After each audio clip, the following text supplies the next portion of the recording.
Undoubtedly, many people in Australia would consider what we're doing this afternoon rather quaint, perhaps even somewhat eccentric.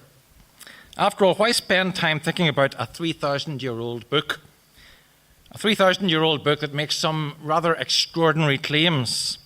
Claims that, in the accepted wisdom of our age, have little, if any, factual basis. As you may well be aware, many archaeologists and scholars argue that the way the Bible describes Exodus is not really how it happened, if it happened at all.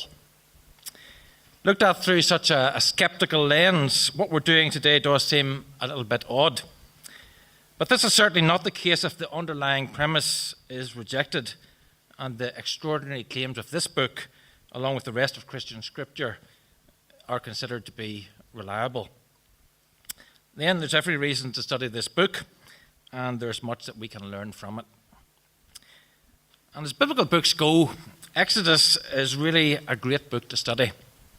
Not only does it contain a very exciting story with all kinds of dramatic twists and turns, it also conveys very important theological lessons that are as relevant today as they were for the book's original readers. So, the book of Exodus may be very old, but it's not antiquated. It's certainly not irrelevant. Like all of Scripture, it's a book that repays careful study and spiritual reflection. It's a book that gives us tremendous insights into God, into God's dealings with us, and into God's plans for his world. Now, admittedly, there may be a few interpretive challenges as we go along, but like all Scripture, this book is God-breathed and is useful for teaching, rebuking, correcting, and training in righteousness. Moreover, while some people today might consider it strange or question its significance, this book is in fact a key Old Testament text. It's absolutely foundational within the Old Testament.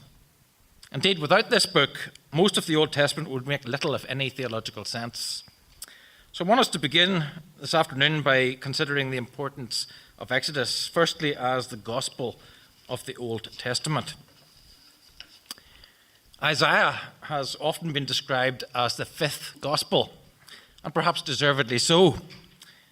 But as far as the Old Testament itself is concerned, the gospel of the Old Testament is found chiefly in the book of Exodus. It's this book that records God's great saving act on behalf of his people.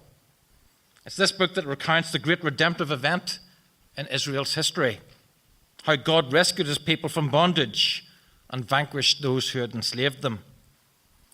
Thus, Exodus can quite properly be described as the gospel, the good news of the Old Testament. This book recounts what God did for Israel, how he rescued them from the tyranny of Pharaoh, and how he brought them into a relationship with himself. Moreover, it's this book that explains Israel's obligation to God, the premise on which so much of the rest of the Old Testament is built. Why should Israel love the Lord their God? Well, the answer is found here in the book of Exodus. Why should Israel remain loyal to their God? Why should Israel serve the Lord and him alone? The answer is unpacked for us here in the book of Exodus. Indeed, this is spelled out for us in a number of places within the book itself. For example, Exodus 19 and verses 4 to 6, we read, "You yourselves have seen what I did to Egypt, and how I carried you on eagle's wings and brought you to myself. Now, if you obey me fully and keep my covenant, then out of all nations you will be my treasured possession. For the whole earth is mine, but you will be for me a kingdom of priests and a holy nation." And the important point to note there is that Israel's obligations are premised on God's actions on Israel's behalf. You yourselves have seen what I did to Egypt and how I carried you on eagle's wings. We see the same thing underlined in the very next chapter. Notice how God introduces Israel's most basic obligations to God, the Ten Commandments. Exodus 20, verse 1, "I am the Lord your God, who brought you out of Egypt, out of the land of slavery." It's on this basis that Israel is given the commandments that follow. God's commands were not issued, the law was not designed as a means of salvation. Rather, it was given as the correct response to salvation. So Exodus is crucial because it explains what God did for Israel and why he deserved and why he commanded Israel's faithful service in return. But Exodus is important for a second and closely related reason. This book picks up the story where the previous book left off, and it goes on to highlight significant stages in the fulfillment of God's ancestral promises, the promises that God made to Abraham and the other patriarchs. While it certainly does not constitute the end of salvation history, the book of Exodus makes a very significant contribution to its progress. Here we see the promises of God beginning to be worked out and realized. Indeed, it's clear from its opening verses that this is a major focus of the text. The book begins with a recap of the final part of Genesis, dealing with the migration of Jacob and his family to Egypt. And this is followed with the observation that not only Joseph, but all that generation that came to Egypt died in Egypt. A fact that prompts the observant reader to reflect on the dying words of Joseph recorded in Genesis 50, verses 24 to 25. Where Joseph said to his brothers, Israelites, I am about to die, but God will surely come to your aid and take you up out of this land to the land he promised on oath to Abraham, Isaac, and Jacob. And Joseph made the Israelites swear an oath and said, God will surely come to your aid, and then you must carry my bones up from this place. Here in Exodus, not only has Joseph died, but so too has all that generation. But the Israelites are still in Egypt, with apparently no intention of leaving anytime soon. However, as verse 7 reveals, things are about to move forward. They're beginning to move forward. God's promises are beginning to find fulfillment. The 70 or so people who had migrated with Jacob, they have now become a great multitude. The first generation may have passed away, but the Israelites were increasingly fruitful and multiplied greatly, increased in numbers and became so numerous that the land was filled with them. Remember, God had promised Abraham multitudinous descendants. There we see this promise unfolding. There's more than a hint here that God's promises to Abraham are now taking shape. Moreover, God continues to fulfill these promises despite Pharaoh's attempts to the contrary. Significantly, the language used in Exodus 1 verse 7 to depict Israel's numerical growth echoes not only God's promises to Abraham, but also God's intent in creation. As one commentator puts it, the multiplication of enslaved Israelites in Egypt is not a biological or environmental issue, first of all. It's essentially a theological issue in which the Lord has involved himself. The multiplication that occurs as a result of his original blessing at creation, that he had placed on his creation community, now being placed on these people. God's command for humankind at the beginning to be fruitful, multiply, and fill the earth has now become a reality for the descendants of Abraham, Isaac, and Jacob in Egypt. And so, in multiplying Jacob's descendants in Egypt, God was not only fulfilling his promises to Abraham, God is also implementing his goal for creation. And so there is this very significant connection between the first two books of the Old Testament. Exodus is both the literary and the theological sequel to the book of Genesis. Here, the next stage of salvation history is unfolding. And Exodus is also important because of the contribution that it makes to biblical theology. We've already noted that Exodus is foundational with respect to redemptive history in the Old Testament. Its 40 chapters describe the formation of Israel, their deliverance through redemption from Egypt, and their missional significance in the plan and purpose of God. Through this people, God intended to extend his kingdom throughout the whole earth. Yet, as becomes clear in the rest of the Old Testament, and as is further developed in the New Testament, Israel's experience, Israel's role, becomes a type or a paradigm for an even greater deliverance to come. Old Testament prophets such as Isaiah anticipate a second Exodus, a new Exodus. Israel's experience of deliverance will be repeated in the future, albeit on a grander and a much more significant scale. Indeed, many would argue that this is the primary reason that this story was preserved, It held out the prospect of history repeating itself, as it were. The old Exodus foreshadowed a new one. Through this new Exodus, God would restore his people to himself. Through this new Exodus, they would enter into the blessing of Sabbath rest that was merely foreshadowed in the tabernacle and the promised land for Israel.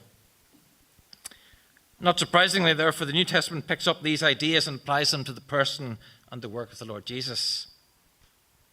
Remember the topic of conversation on the Mount of Transfiguration.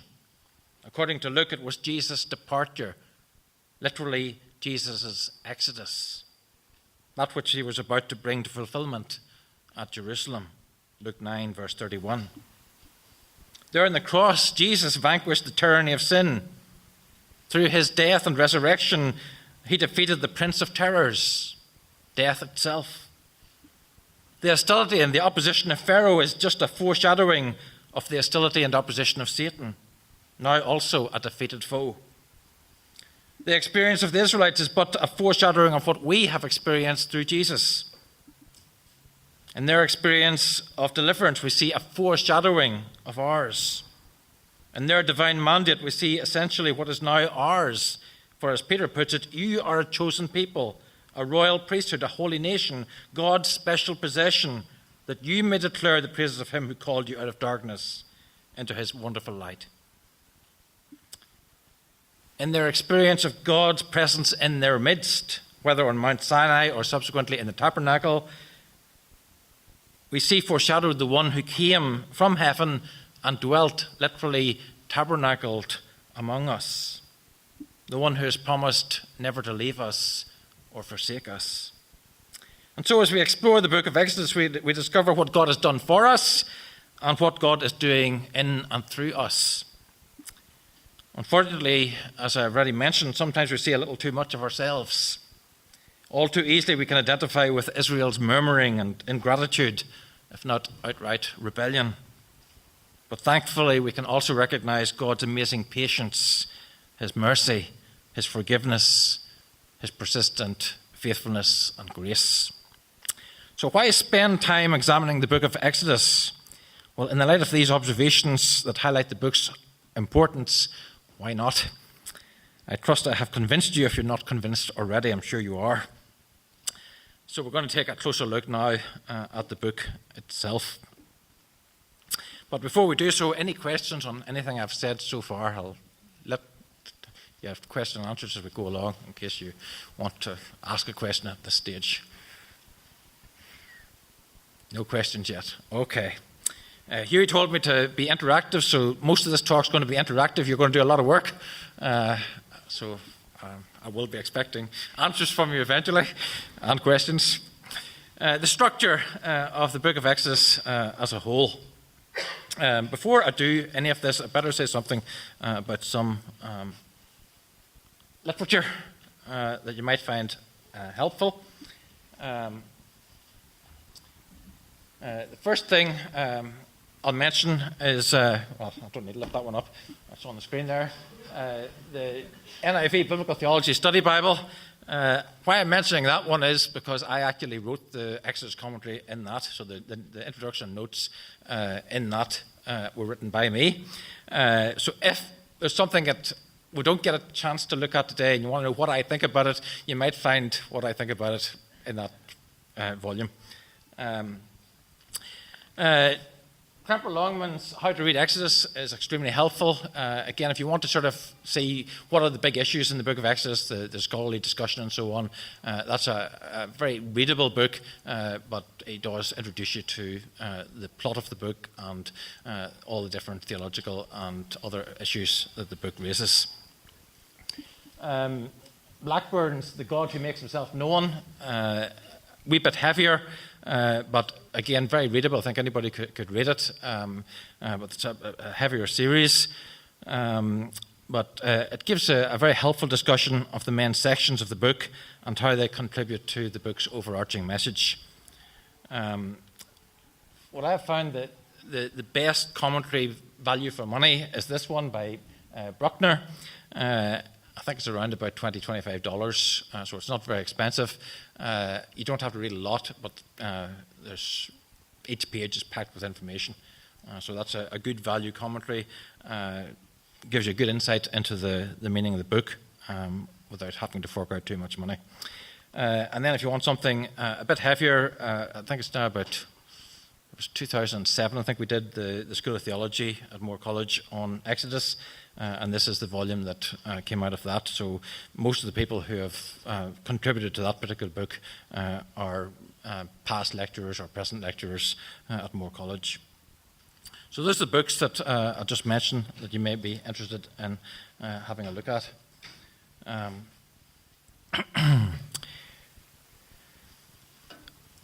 I'm sure you're probably at least vaguely familiar with the basic storyline of Exodus. Starts off really with Israel being enslaved in Egypt. Then you've got this conflict between, ostensibly between Moses and Pharaoh, as the film puts it, but it's really between God and Pharaoh. That's really where the struggle lies. Which leads, of course, to the plagues, the first 9 plagues, which are followed by the Passover lamb, the roasting of the Passover lamb and the Passover blood, and the death of the firstborn in Egypt. That leads then to Israel's escape and the destruction of Pharaoh and his army as they race after them to try and stop them, and God drowns them in the Red Sea. Israel make their way then from the Red Sea to Rephidim near Sinai. And the bulk of the rest of the book, once we get to chapter 19, we sort of stop and there's no further movement. They stay at Sinai. That's not really a picture of Sinai, that's just a picture of a mountain that I thought looks pretty impressive. I'll show you a picture of the real Sinai later, but I just like that picture. So that's where most of the action in the second half of the book takes. In fact, that is where the action takes place in the second half of the book, either at the foot of Mount Sinai or up Mount Sinai. And then, of course, a third of the book at the end really is all about the building and the consecration of the tabernacle, which is basically a portable temple that went along with the Israelites as they journeyed from there to the Promised Land.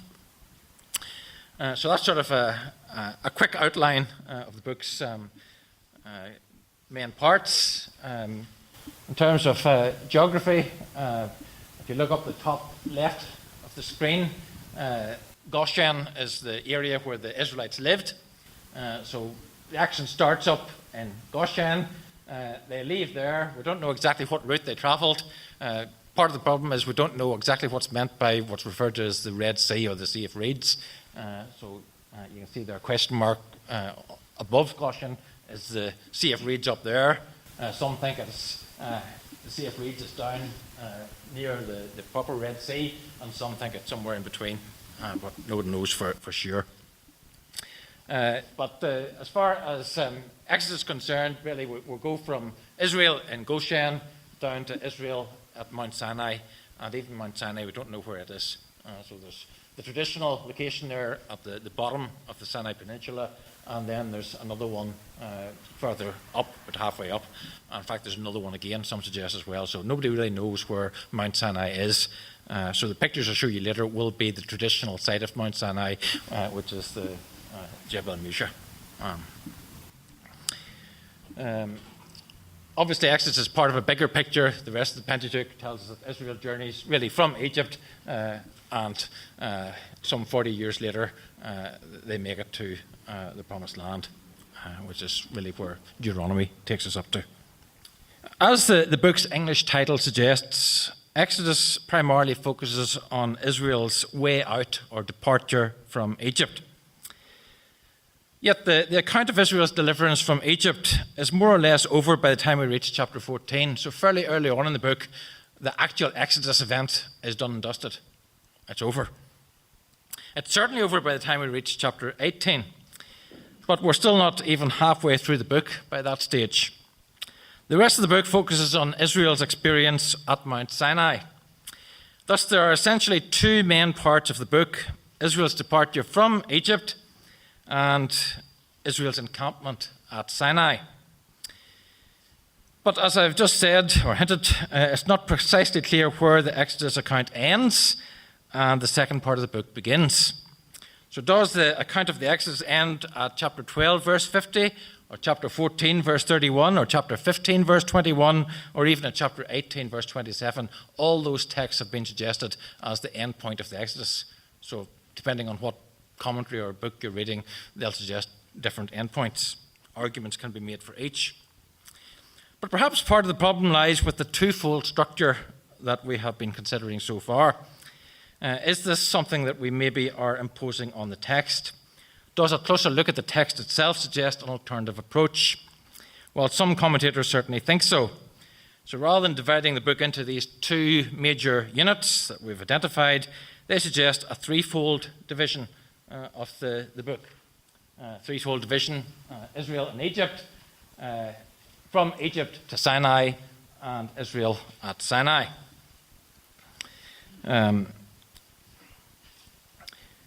Following that, Israel and Egypt, you've got the Egyptian oppression and deliverance in the first 4 chapters, Pharaoh's hardness of heart and the Lord's mighty acts in the next 5 or 6 chapters, the redemption and consecration of Israel's firstborn, chapters 12 and 13. Then for the next section, from Egypt to Sinai, Israel's rescue and Egypt's punishment at the Red Sea, and then God's provision and instruction in the wilderness, and the defeat of the Amalekites, Jethro's visit to Moses, chapter 18. Of course, I'd better go on and do the whole thing. Israel at Sinai, you've got them arriving at Mount Sinai, and chapter 19 is really all about the way they need to be careful not to encroach on the mountain for fear of their lives. It highlights the holiness of God, something that God told Moses the first time God revealed himself to Moses in chapter 3, also at Mount Sinai. Take off your sandals, for the ground you're standing on is holy ground.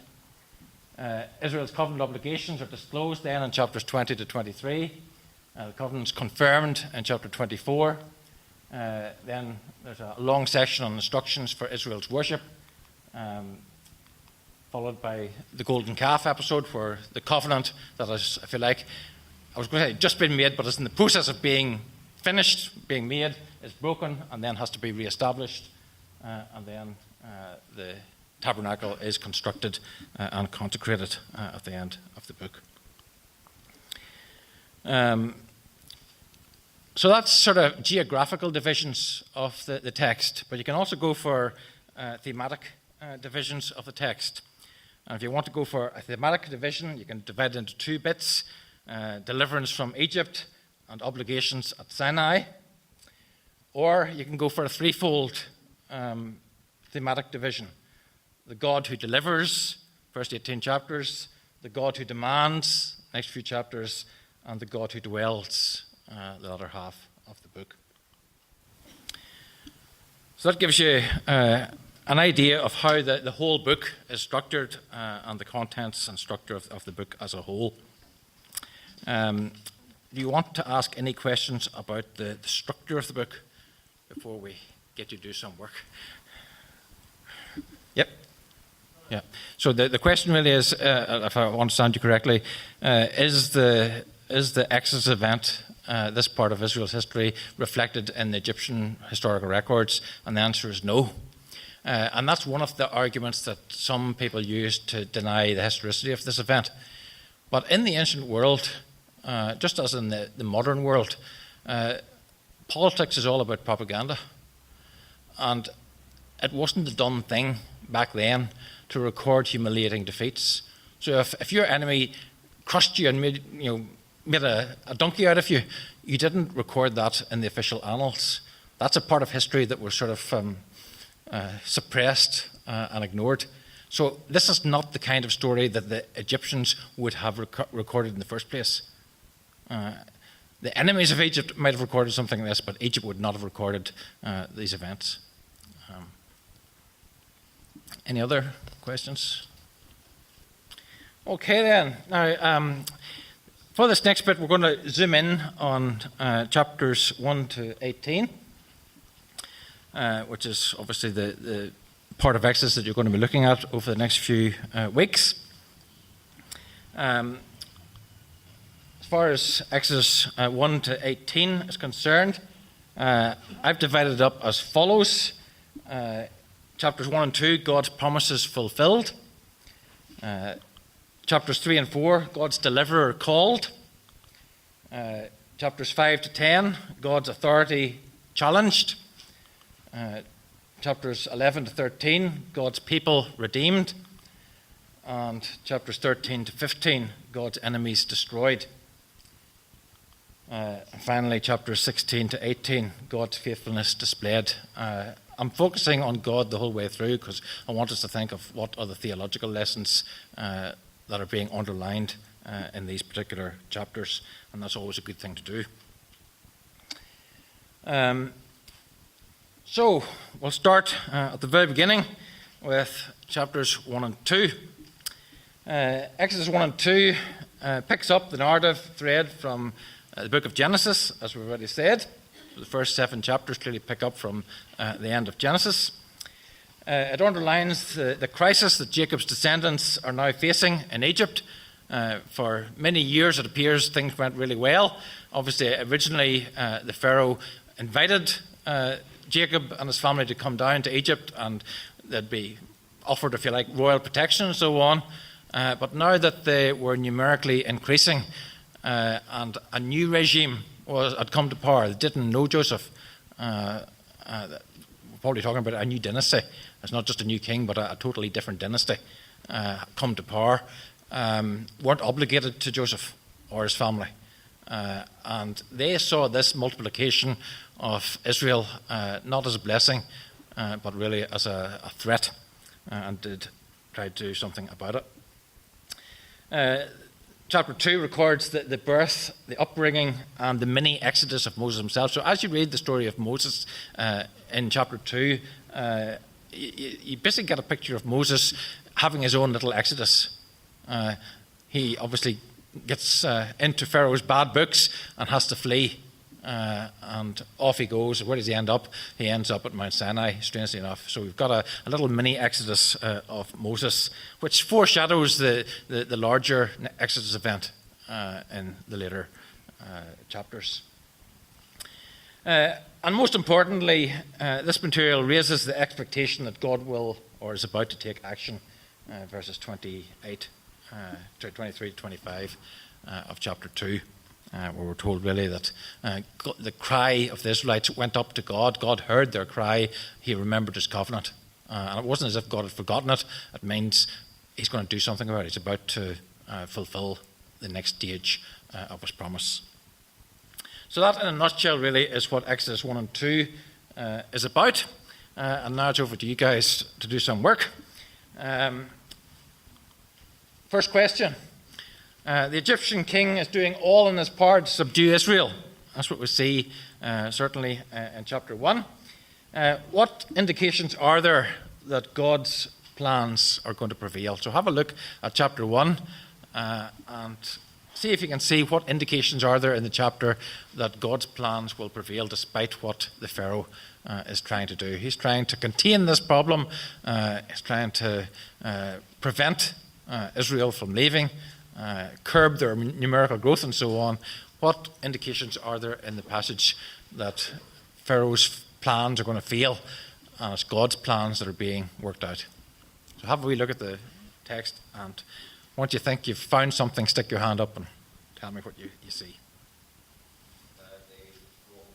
Yep, so the more Pharaoh tried to suppress them, the more they grew, the more they multiplied. And again, remember, God has promised that this nation is going to multiply into a innumerable multitude. Is Pharaoh going to stop that? Clearly he's not. Despite his efforts to curb their growth, to suppress their growth, it's actually having, if you like, the opposite effect. They're multiplying all the more. Yeah. Anything else? Yep.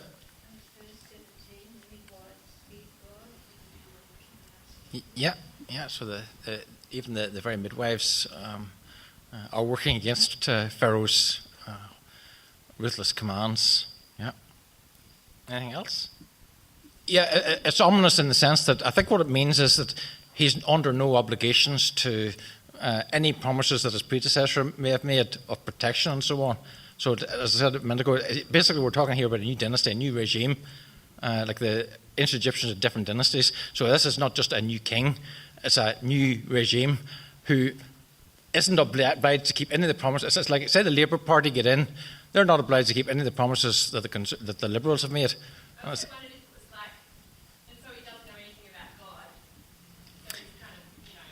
I think that's hinted at this stage. It comes out much clearer when we get to chapter 4, where he asked this very question, or chapter 5, he asked the very question, who's the Lord that I should obey him? And he's about to find out.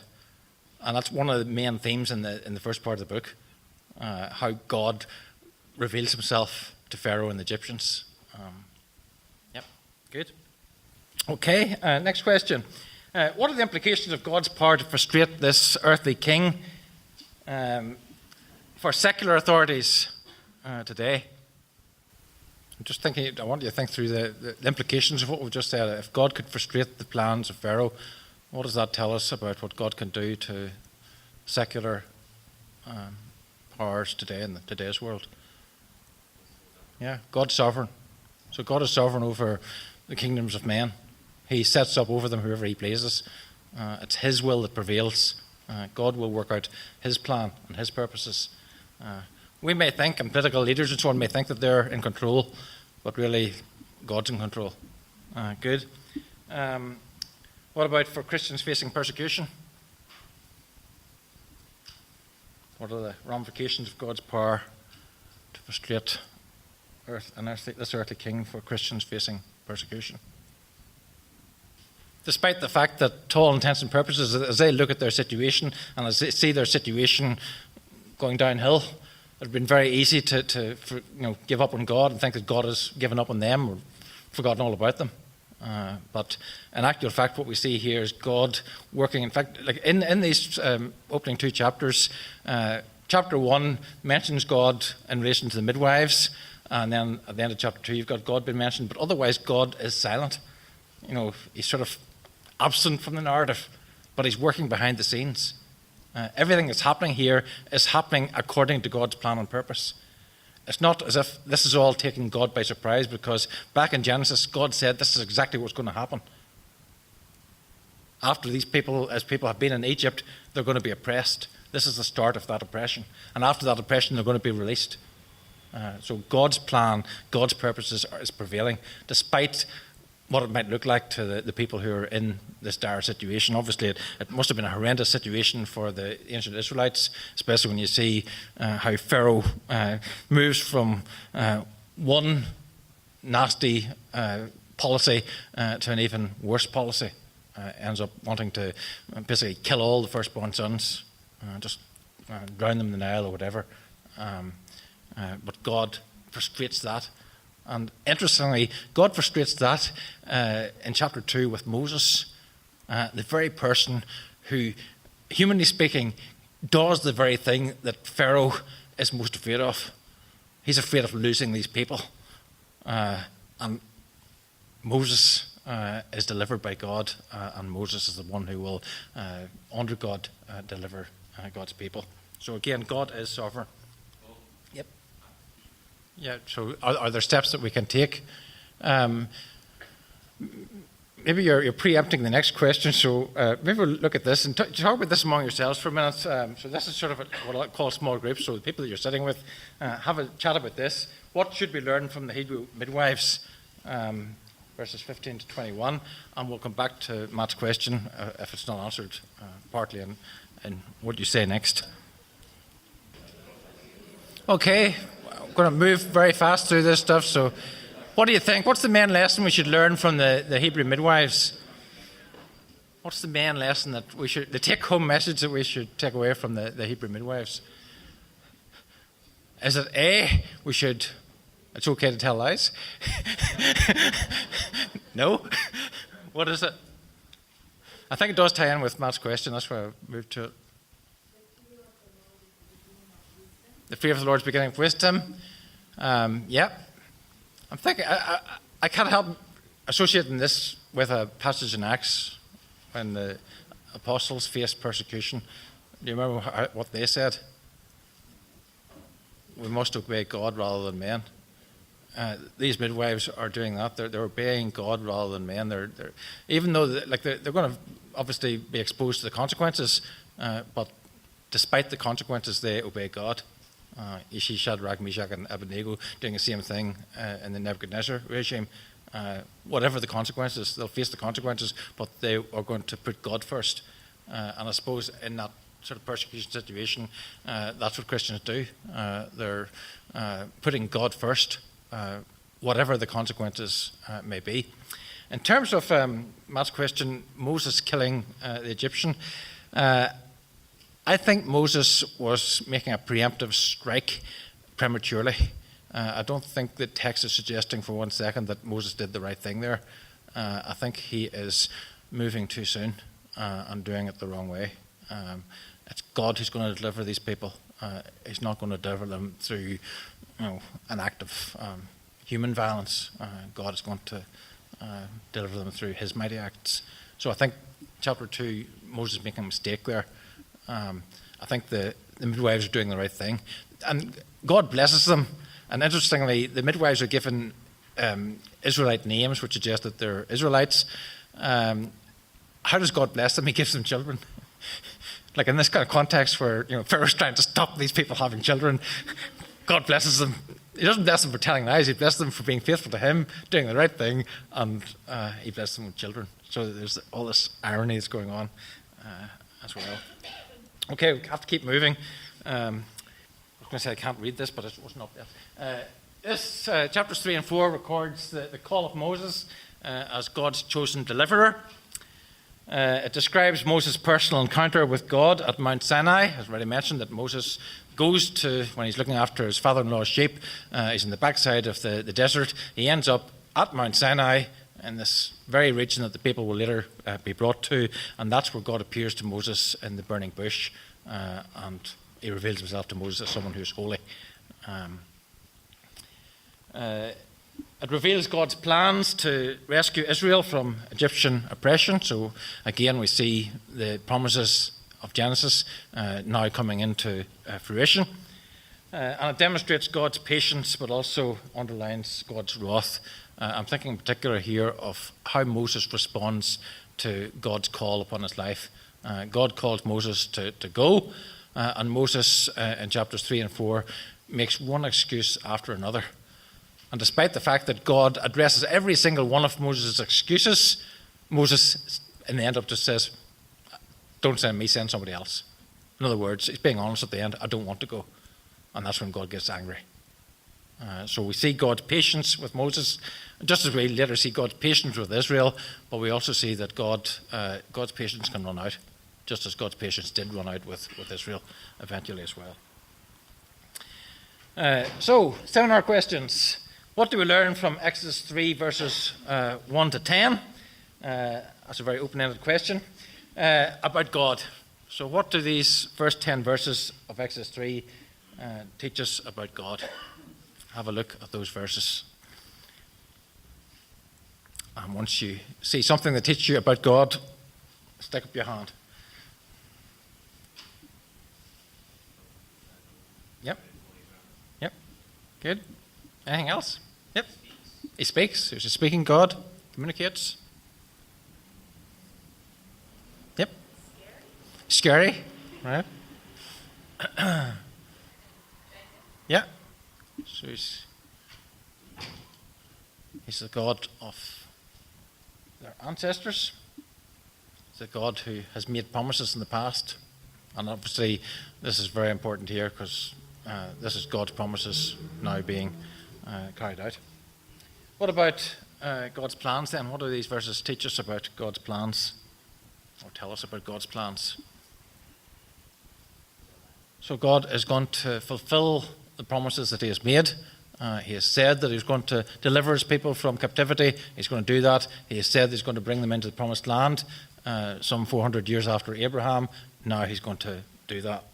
So he's a God who is holy, a God who keeps his promises, a God who is to be feared. What's the most important thing that we should learn from God's response to Moses' excuses? What's really the main point in God's response to the excuses that Moses makes? Like Moses keeps on saying, "Oh, I'm not able to do this," and "Oh, I can't do that." How does God respond? Yeah.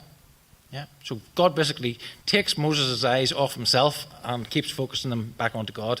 And I suppose that's something we need to learn to do all the time, because like all of us are tempted to think that we can do things in our own strength. And then when we can't, we tend to get down ourselves.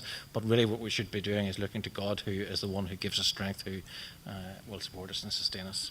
Good. Now, what about this passage? What's going on in chapter 4, 24 to 26, and how do you think it's significant? So have a look, talk about this with the person or people outside of you. What do you think is going on? This is one of the difficult passages in Exodus. What on earth is going on here? Remember, God has just called Moses. He's had to persuade Moses over and over again to go. Moses is now gone. He's coming back. What's happening here? And why is it significant?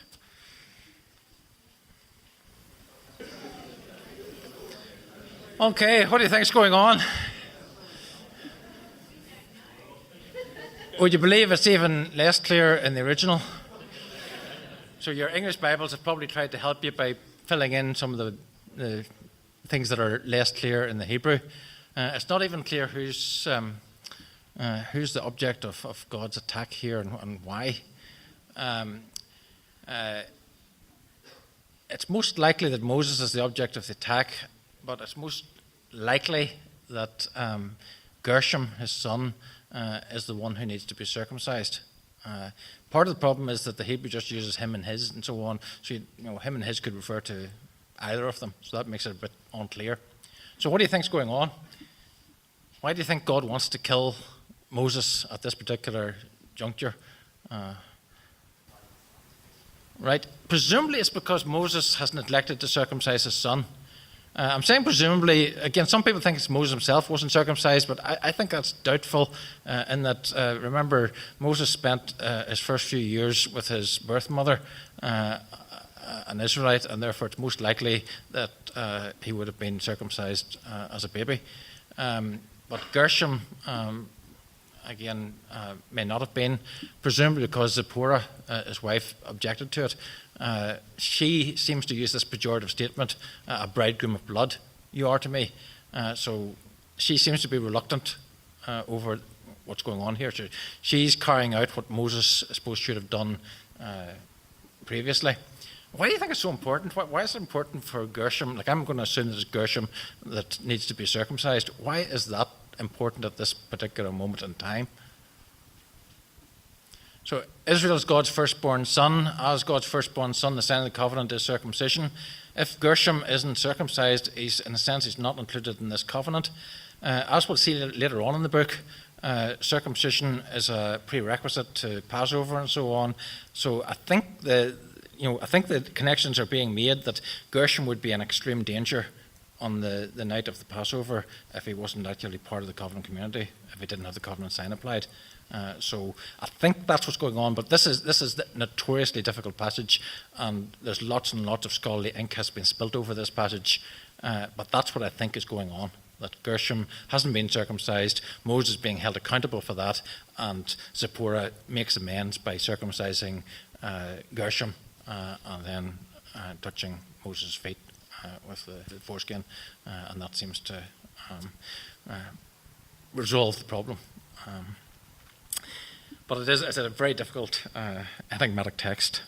So that's my take on it. I think it's got something to do with the danger Gershom would be in had he reached chapter 12 without being circumcised. Let's move on then. The plagues. Chapters 5 to 10. Plagues, maybe not the best word to describe these. They're actually strikes or blows. That's a better term. Like traditionally, they're referred to as plagues, the plagues of Egypt. But maybe strikes or blows would be a more accurate way to describe what's going on here. Anyway, chapters 5 to 10 records the standoff between Moses and God. and Pharaoh. The battle really is, as I said earlier, it's really a battle between God, the God of Israel, and Pharaoh, because both of them, interestingly, whenever you see, and you'll see this when you're looking at the text in coming weeks, whenever Pharaoh speaks, he says, "Here's what Pharaoh says." That's the exact phrase that in the prophets is used for what God says. This is what the Lord says. So what you have is Pharaoh, who in Egypt was considered to be a god of sorts. So you've got this god of Egypt claiming to have sovereignty over Egypt and sovereignty over Israel, and you've got the God of Israel. And he's saying, no, I'm sovereign over these people. You're not. In fact, I'm sovereign over your land. You're not. And that's really what those plagues are doing. They're showing who actually is in charge. Pharaoh might think he's in charge, but God shows that he's in charge. Pharaoh's not in charge.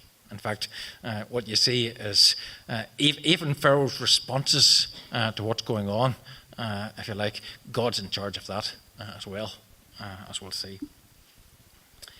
It highlights the hardness or the hardening of Pharaoh's heart. We'll come back to what that means in a second. It demonstrates the sovereignty of God over creation.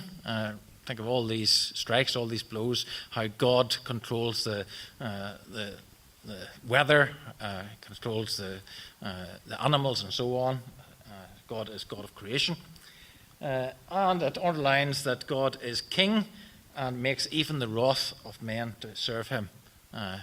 Even Pharaoh's reactions here are ultimately serving God's plan and purposes. Pharaoh might think that he is dictating what's happening. God's actually controlling what's happening.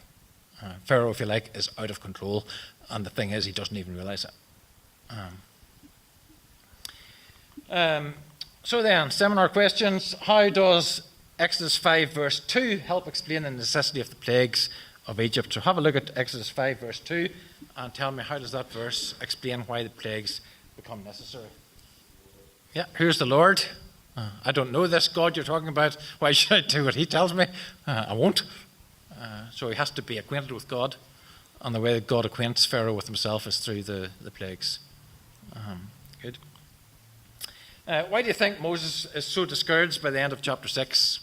He starts off really well in chapter 5, doing exactly what God has told him. He goes and confronts Pharaoh. Remember, at this stage, Egypt was a superpower, so it's as if you walk up to Donald Trump and you start dictating to Donald Trump what he has to do. Can you imagine how he might react to that? Here's what Moses is doing. He's going up and taking his life in his hands and confronting Pharaoh. But by the time you get to the end of chapter 6, Moses is extremely demoralized and discouraged. Why? Right? Not even the Israelites are listening to him, never mind the Egyptians. So the Pharaoh's not listening to him. Even the Israelites aren't listening to him. Things don't seem to be going according to plan. God has said, look, I want you to do this, and I want you to take these people out, and I'm going to help you, and all the rest of it. And things seem to have just gone down the tubes. Like, it's not working out the way Moses thought it was going to work out. He obviously didn't realize just how difficult this task was going to be. Yep. Yeah, I've never picked that up again before, so you've given me an insight, so thank you. The answer is I don't know what's going on there, but it probably would be significant if you've got a priestly family and a Judahite family, because you've got sort of the same thing then with Mary and Joseph. Joseph in the line of David, Mary being cousin of Elizabeth and so on, presumably in the priestly family. So, yeah, I don't know what to make of it, but it is something I hadn't noticed before. So my simple answer is I don't know, Hank, but I'll look into it. But you're not going to get the answer in this commentary. Maybe the next one. Okay. So I think Moses seems to have underestimated just how difficult Pharaoh would be to persuade. And I think he didn't bank on the fact that the Israelites were going to turn on him, if you like, so very quickly. So he thought the task, I think, was going to be much easier than the task proved to be. Yep. Well, certainly in that movie, Gods and Kings, whatever it's called, yes, they would present that. It's most likely that the Pharaoh. It's hard to know for sure, but presumably yes. Presumably the Pharaoh that is the Pharaoh of the plague story would be the son of the previous guy, the guy who died, if you like, before Moses went back. So I think we'd have to say probably, but we don't know. It doesn't tell us. Unlike the first time where the new king, I think, is talking about a new dynasty. It's not dead clear. You see, part of the problem here is when did the Exodus take place? If we knew exactly what century the Exodus took place, we could answer that question, but evangelicals differ with each other over what century the Exodus took place. In other words, what's the name of the pharaohs that we're talking about here? There's a lot of debate over whether it's in the 15th century or in the 13th century. And that would give you very different sort of kings and so on.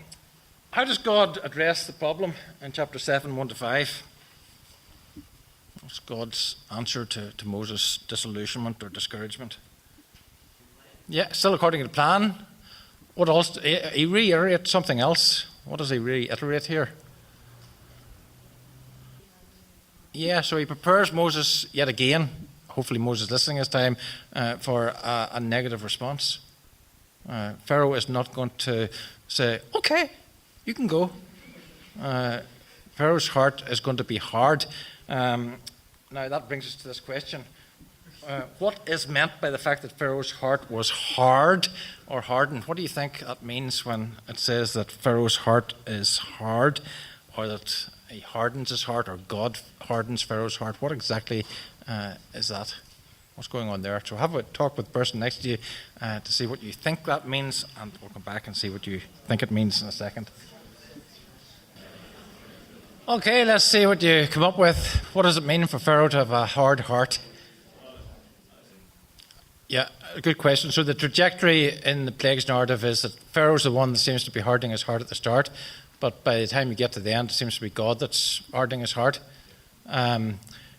So what's going on there? I think what's going on is that you see Pharaoh is losing control. I think that's what's being conveyed, that Pharaoh's control is even less than he thought. God is basically in charge. Pharaoh is not. But what does it actually mean to harden his heart? Anybody think about what that means? Like, does it mean that he was just a hard-hearted animal? Or does it mean something else? Not listening. So he's resolute. He's defiant and resolute. I think that's the idea here, that when Pharaoh hardens his heart, he stiffens his resolve. I think that would be the modern English idiom for what's going on here. Pharaoh is stiffening his resolve, and they end up God stiffens his resolve for him.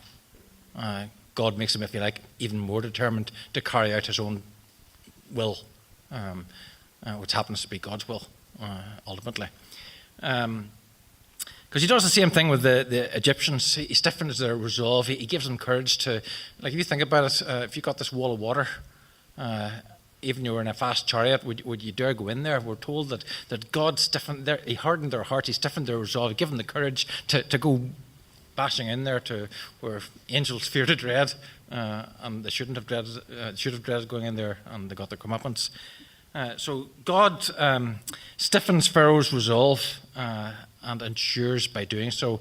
It's not that God's sort of working with Pharaoh as a puppet. God is basically letting Pharaoh have his way. Pharaoh is resisting what God has said, and he keeps resisting what God has said. How does God actually harden his heart? I think if you read the text carefully, God hardens Pharaoh's heart by actually showing him grace. It's not that God's being nasty to him. God's actually showing him grace, because Pharaoh, after each plague, Pharaoh begs Moses to remove the plague. And Moses goes, prays, and the plague is removed. And it's when the plague is removed that Pharaoh initially and eventually God hardens his heart. How does he stiffen his resolve? By actually showing him grace, by answering prayer, by taking away the plague. Okay, next bit, Exodus 11 to 13. records the 10th plague, the most significant plague with which God struck Egypt. It highlights that all people, not just the Egyptians but also the Israelites, all people are in danger of God's wrath unless they're protected and consecrated by the blood of the Lamb. It demonstrates that God is faithful to his covenant, the promises that he made, and it underlines that this great saving act of God was never to be forgotten. There's a lot of emphasis in chapter 12 and chapter 13 on commemorating this great event, not only through the annual Passover, but through the consecration of every firstborn son from this time forward. Seminar questions. How is God seen to be keeping his promises in these chapters? So how do we see God keeping his promises in chapters 11 to 13? So if you look at Genesis 12 verse 3, look at Genesis 15 verse 5 and 12 to 14, you'll see promises that God made that seem to be getting worked out here. So Genesis 12 verse 3, what did God say would happen to those who blessed Israel, blessed the seed of Abraham? They'd be blessed. What did God say would happen to those that cursed Israel? They'd be cursed. We see that getting worked out here. Okay. What about Genesis 15 verse 5 and verses 12 to 14? Yep. So that nation that has enslaved Israel, God had promised that he would punish them, and that's exactly what we see happening here, and of course in the following chapters as well. Yep. Okay, in what way or ways does the description of the Passover sacrifice direct our thoughts to Jesus? So as you think about the Passover sacrifice, how it's described in chapter 12, how does that point us towards Jesus?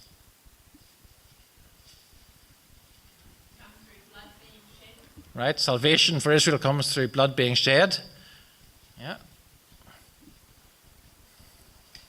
What type of lamb had it to be? Spotless, perfect. Yeah. What else? Any other features that sort of tie up with what we read in the New Testament about Jesus? Apart from being the Lamb of God that takes away the sin of the world. What about the bones? Right, like they weren't allowed to break the bones, and Jesus' bones were not broken in fulfillment of this very text. Why were the Israelites to commemorate this event for years to come?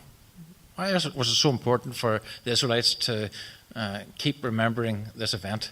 Like chapter 12, at least half the material in chapter 12 doesn't actually focus on the Passover night. It focuses on the annual commemoration of the Passover from that time forward. Why is that? Why was it so important to keep remembering this particular event? Yeah, so that be perpetually reminded of God's grace. If we think of why should we celebrate the Lord's table, Lord's Supper, same thing. To remind ourselves of what God has done for us. Because as I said earlier, the Exodus is really the salvation event in the Old Testament. This is, if you like, Israel's Calvary. And therefore God wanted them to remember this most significant event, because this is the event that, as I said earlier, explains why Israel is obliged to serve God. They're duty bound to serve God out of thankfulness, out of gratitude to what God has done for them. And therefore it's important that they don't forget what God has done for them. And as we know from Israel's history, they didn't do a good job of remembering. So it was important that God instituted these sacrifices and so on, these festivals to encourage them to keep remembering what God had done for them in the past. How did the Passover night, we're told in verse 12 of chapter 12 that God brought judgment on all the gods of Egypt. How did the Passover night do that? How did what happened on Passover night effectively bring judgment on all the gods of Egypt? You can talk about that with the person or people on either side of you. Okay, what do we think? How did Passover night bring judgment on all the gods of Egypt? Yeah, I think that's it. It's basically showing that these Egyptian gods, again, remember we're talking about the superpower of the ancient world with all these very impressive gods, as it were, and all these impressive gods couldn't save the son of Pharaoh. Pharaoh himself was a god. He couldn't save his own son. So it exposes the impotence, really, of these so-called gods of Egypt. Yahweh is the God who is God of gods, Lord of lords, the one who is really in charge. Okay, chapters 13 to 15 records Israel's supernatural deliverance through the Red or the Reed Sea. I keep referring to the Reed Sea because I think that's what it actually means. It's the Sea of Reeds. And reeds don't grow in the actual Red Sea, in today's Red Sea, which is salt water. So you don't have reeds there. Now, nobody actually thinks that they crossed the Red Sea way down in the Gulf. It might have been the Gulf of Suez, sometimes is suggested, or the Gulf of Aqaba, but not the actual Red Sea. But those other places that we talked about, some of those are freshwater lakes, and therefore reeds would grow there. And that's why some think that that's what it basically is referring to. It highlights that God will give the wicked over to the punishment that they deserve. We see this in Egypt, Pharaoh, the army. It demonstrates that God supremely makes himself known through saving judgment. Like at the end of this passage, you see that the Israelites, if you like, the lights come on, and it's only now that they really appreciate who Moses is and who this God is that Moses is representing. So God makes himself known through saving judgment, just as he does for us as well, through saving judgment that doesn't come on us but comes on Jesus. It underlines God's terrifying might and the righteous judgment for all who would oppress him. In other words, what you have here is you've got a foreshadowing of final judgment. Those who oppose God, if they persist in their defiance, if they persist in their rebellion, the wages of sin is death. They eventually will suffer the consequences of rebellion against God, as Pharaoh and Egypt did. Why is taking Joseph's bones worth mentioning? So chapter 13, verse 19, is this reference to them taking Joseph's bones. Why do you think the author feels important to highlight that? Why is it worth mentioning? Yeah, Joseph made them promise. He made his brothers promise. He told them, God's going to come and deliver us from here. When he does, make sure you take my bones with you. Make sure you take my remains with you. So that's Joseph's confidence that God's promises would be fulfilled.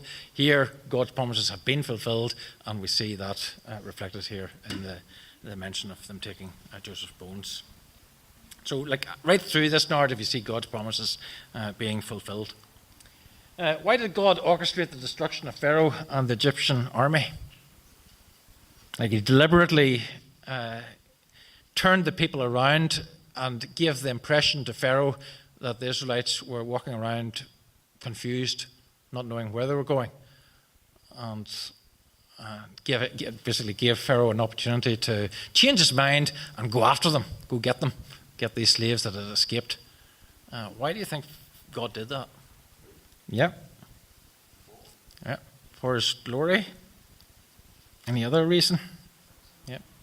So not just to deal with the Egyptians, but actually to teach the Israelites something. Yeah. I think the other thing is the justice of it all. Remember how Pharaoh had treated the Israelites, and God had said that he would execute justice, and here God is executing justice. It's not that God's being unfair to Pharaoh and the Egyptians. He's letting them do what they want to do. He's not making them do anything. He's not telling them to do anything. He's just letting them rebel against him and face the consequences. As Christians, what should we learn from this passage concerning our spiritual warfare? What was Israel meant to do here whenever they were faced with Pharaoh? What are we meant to do when we're faced with our spiritual enemy? Have a chat to the person, people either side of you. Can we learn anything from this passage concerning our spiritual warfare? Thinking in particular of verse 13. Okay, what have you come up with? Is there anything we can learn from this passage about our spiritual warfare? Yeah, to stand firm. Yeah. And who does the fighting? The Lord. God is the one. Interesting, the Christian armour is all defensive armour that God supplies us with. So, very important that, again, we're putting our trust in God, not putting our trust in ourselves. Hank? Yeah, this is sort of one of the classic texts in the Old Testament, for the idea of God as warrior. So God is a man who fights, as in a soldier who fights. I suppose you see this time and again through the conquest as well. Like Israel sort of keeps on going on and being successful whenever God does the fighting, if you like, for them, when God actually wins the battle for them. But I suppose that eventually, in terms of biblical theology, that God as warrior theme, the trajectory would take you right through to the final day of judgment, when God will fight and destroy all those enemies who have opposed him. So that final day of judgment is where this theme, I think, is going to end up. God will fight on behalf of his people, and he'll fight against those who oppose himself and his people, and destroy them. But yes, it's God as a warrior motif. Finally then, Exodus 15 to 18 records the journey from the Red Sea to Rephidim. Rephidim's fairly close to Mount Sinai, at sort of, I was going to say walking distance, but yeah, walking distance. It highlights God's provision for and his protection of those that he has saved. It demonstrates God's enduring patience with disobedient and undeserving people. And it underlines that God continues to show amazing grace and mercy to those that he has rescued and redeemed. This is the passage where, this is the block of text where you see God faithfully supplying his people's needs, faithfully protecting his people from harm. And all the time we see the people grumbling, grousing, complaining, ready to stone Moses and all the rest of it. And despite all that, despite their bad behaviour, God keeps showing grace upon grace. So what might the people's typical reaction to the crises faced in these chapters seem so surprising? So why might it seem to us really surprising that the people should respond to these crises the way they did? How might we expect them to respond? Remember, this is people who have just seen God doing these marvellous acts of judgment in Egypt, these plagues, the death of the firstborn son, the preservation of the Israelites, and then the destruction of their enemies in the Dead Sea and the Red Sea and so on. Why might we think that the way they responded now is a bit surprising? I.e., the first thing goes wrong and they start to grumble. The first thing goes wrong and they start to doubt. The first thing goes wrong and they say, let's go back to Egypt. It was good there. Yeah, but much better food and so on back in Egypt. Why is that surprising? Why is their reaction? Maybe you don't think it's surprising at all, but why should it be surprising? Because they actually saw what God could do. They had experienced firsthand some mighty acts of God, and yet the first obstacle, the first problem, and their faith just seems to shoot out the window. They seem to just start doubting and fearing and forgetting everything that they'd seen, forgetting all the lessons that God had taught them. It's just amazing. I never cease to be amazed at the fact that immediately after the crossing the Red Sea, when they sort of chapter 14 ends off with them, now we've got it. And then, less than 2 chapters later, they haven't got it. They've lost sight of God yet again, which is something I think that all of us can do. So how might we do something similar? How might you and I do a similar thing in our lives?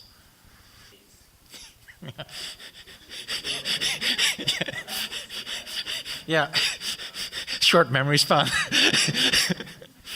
But again, is it like, am I right in saying this is something all of us can kind of equally do? Like, what has God done for us in Christ?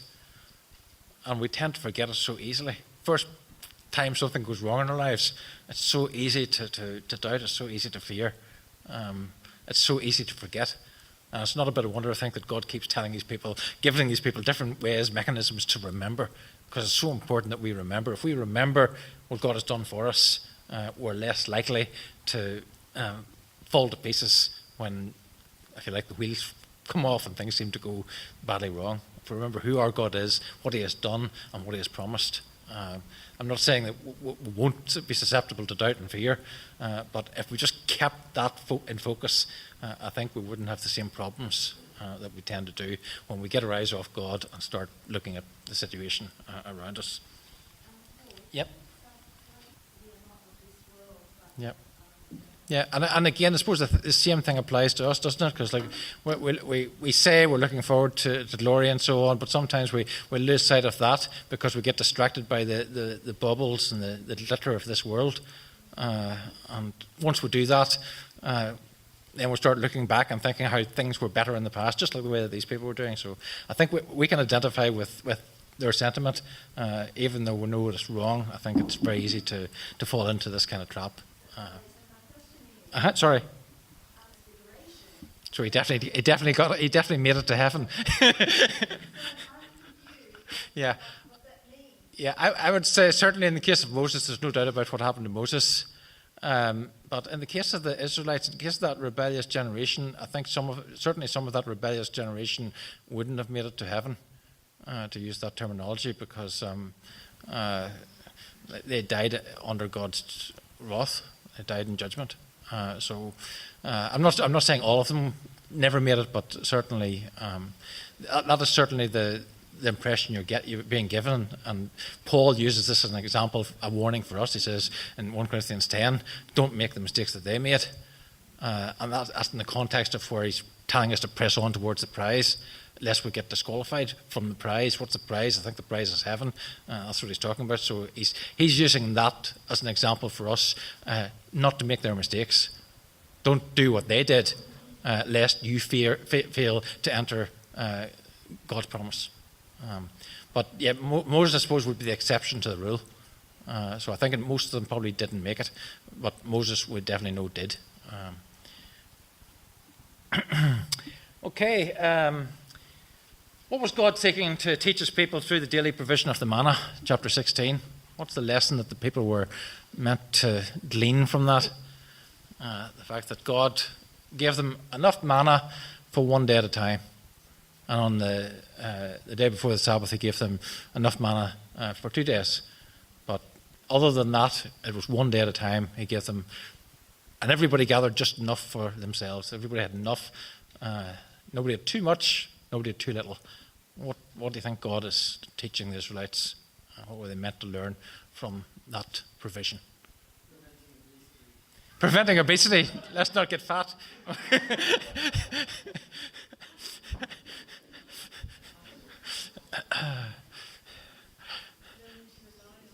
Learning to rely on God. I think that's and certainly that's what Jesus in Deuteronomy brings out too.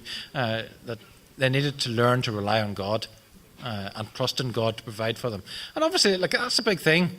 Like, you can see, like, we know from chapter 16 that even though God told them, don't go out and look for it in the Sabbath, some did go out and look for the Sabbath. You know, it's sort of, you just see natural humanity so much in Exodus, where people just do what humans do, despite the fact that God has told them, don't do this, it's a waste of time.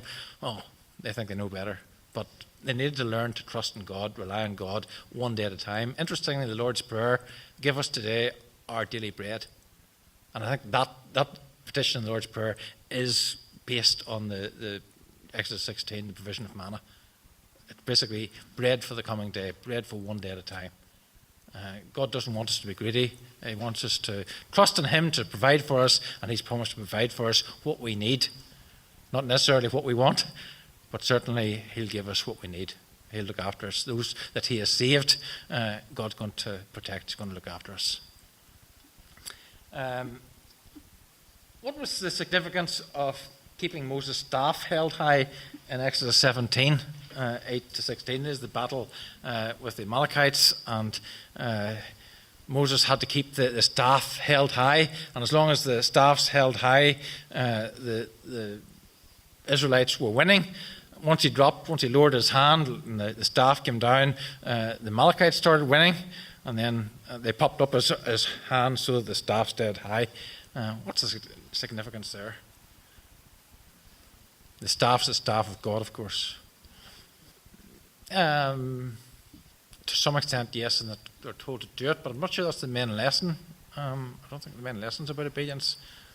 The main lesson is sort of the main lesson that's being underlined in all these chapters in this section of the book. God is providing for them. God is looking after them. God is fighting for them. The battle is not yours, the battle is the Lord's. God's going to give them the victory. It's not their if you like, superior military force or military tactics that are going to win them the victory. It's the fact that God, represented by this upheld staff, God is going to secure victory for them. So they need to keep trusting in God, not just for the food that they need, not just for the water that they need, but for victory in battle. And again, when we see this projected through to the conquest, we see that in their first battle, they're very successful, and then they think, oh, we can do this ourselves, and they race out to do the next thing and realize, no, it's not as simple as that. They need to be relying on God. How are we as Christians tempted to follow Moses' example and not learn from Jethro's advice in Exodus chapter 18, 13 to 26? So have a look at 18, 13 to 26 and discuss this one with the person or people next to you. As Christians, how are we tempted to follow Moses' example here, and how are we tempted not to learn from Jethro's advice?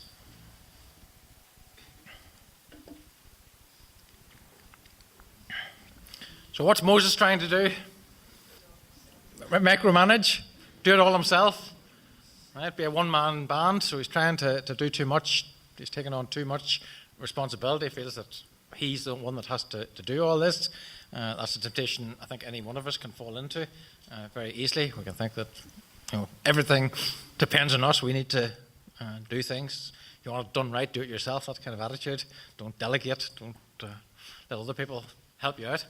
And obviously that's the thing that Moses had to learn, to delegate responsibility to others, which is something that we need to very often learn to do as well, to avoid burnout and all the rest of it. It's interesting that chapter 18 is a very interesting chapter. It starts off with Jethro coming and hearing everything that God has done and declaring what a great God God must be to have done all this. It maybe falls short of Jethro becoming a believer in the Lord, but certainly you get the impression that Jethro is awestruck by how great God is. Remember, Pharaoh, the Egyptians, the Israelites have to come to know who God is, and that's what has happened really since chapter 4. And finally, you've got this non-Israelite, this foreigner, coming to know who God is. And I think that foreshadows God bringing blessing to the nations through the salvation of his people. I think that's really the biblical theological trajectory that you have here. What is the big idea in the book of Exodus? What's the central point? To sum up, the book of Exodus isn't altogether straightforward. Different people suggest different things, but it seems to me that there are at least two good suggestions that are firmly based on the text itself. The first of these is as follows: God's revelation to make himself known through all the earth. That's one big idea in the book of Exodus, God's revelation to make himself known through all the earth. The first thematic statement for the book as a whole focuses on a particular Hebrew verb. The verb is yada, meaning to know. If you think of Yoda in Star Wars, Yoda in Hebrew would mean the knowing one. Yada, the verb to know. You've learned some Hebrew today. That's excellent.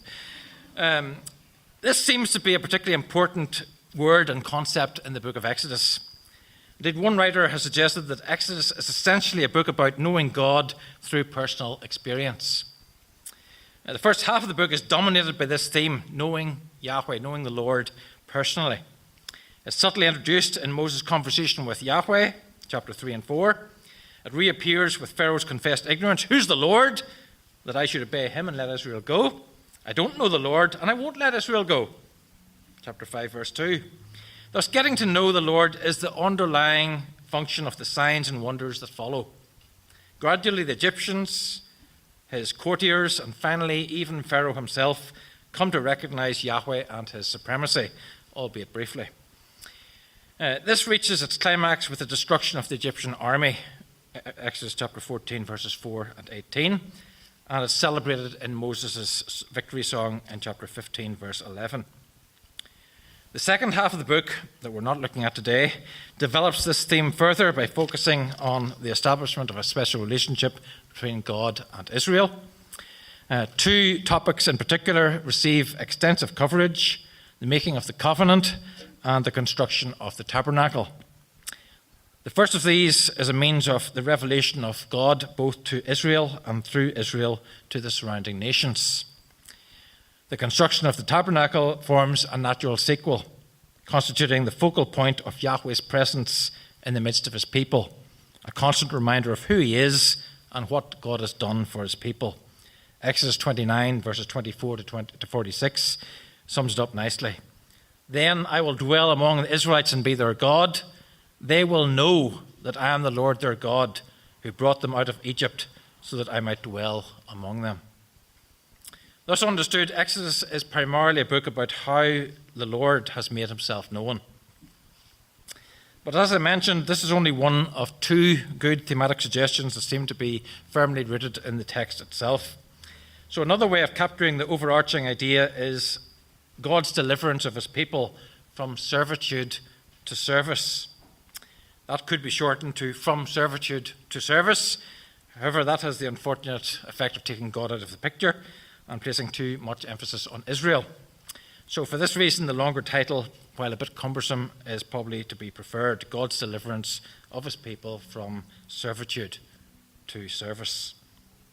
See, another key word in the book of Exodus is the Hebrew verb avad, along with its related nouns. And this word group has the following semantic range in English. It can mean work, or labour, or serve, or servants, or service, or worship. Thus, Pharaoh forces Israel to work, avad, as slaves, avadim, imposing on them hard labour, hard avodah. Moses, on the other hand, demands that they worship or serve, avad, Yahweh, the Lord. The tabernacle is built to facilitate the worship, the service, the avodah of Yahweh. Moreover, Yahweh's servants, his avadim, Moses, Aaron, and Israel, are contrasted with Pharaoh's servants, the Egyptian court. This idea of service is therefore a key concept in the book as a whole. As one writer aptly observes, the book of Exodus moves from slavery to worship, from the enforced construction of buildings for Pharaoh to the glad and obedient offering for a building for the worship of God. Understood in this way, the book of Exodus is about service, or more accurately, about two very different kinds of service. The kind of service that's imposed by Pharaoh, and the kind of service that's required by God. And so we can summarize the big idea of the book as God's deliverance of his people from servitude to service. But rather than having to choose between these two very good alternatives, it's probably better to amalgamate them in some way. Perhaps, therefore, the overarching focus of Exodus is best expressed as follows. The book of Exodus focuses on the God who makes himself known by delivering his people from servitude to service. It's probably ancient bargaining technique, so they're saying, let us go a 3-day journey. If he's not prepared to even let them go a 3-day journey, he's not going to let them go for life. So it's probably a sort of ancient bargaining technique. It's not that he's saying a lie. He's saying, let us go a 3-day journey. Pharaoh's not even prepared to do that. So let us go a short while.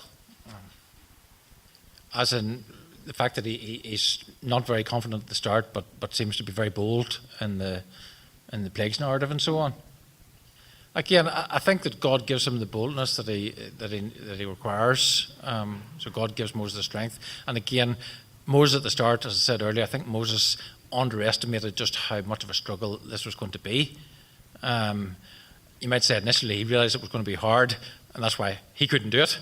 God persuades him to do it, and I think he went into it at the start maybe thinking it's not going to be that difficult. It's going to be more difficult than he thought.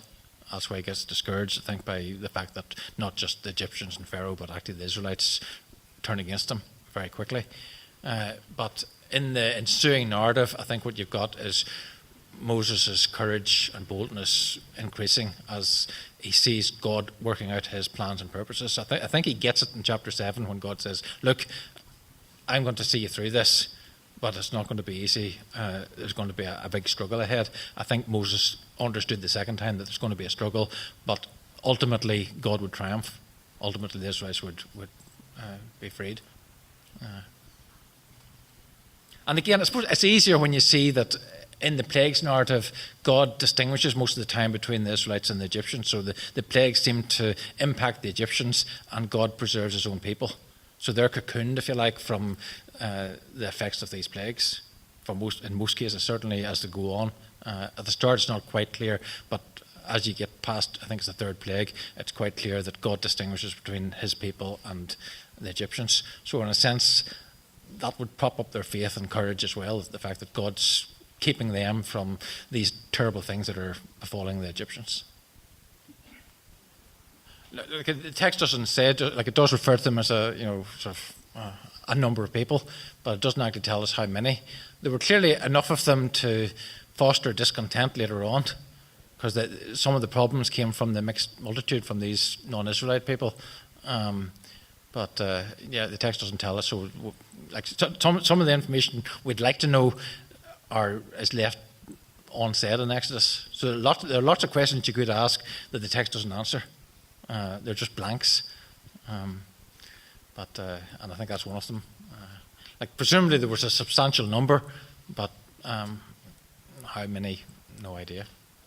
We know that there were 600,000 Israelite men, which would make up if you take that figure at face value, it's suggesting a total population of 2 to 3 million Israelites, which was a huge number. At that time, that time, in the second millennium BC, the Egyptian army would have numbered about 20,000. So when you put that in proportion, there was an awful lot of Israelites. I think you can infer it from certainly the golden calf episode, because they make a bull idol, and one of the Egyptian gods was a bull idol. So that was one of the main Egyptian gods. I think that's sort of, they're bringing some of their baggage with them. We know from other texts in the Old Testament that the Israelites had inculcated some of the idolatry and so on of the Egyptians.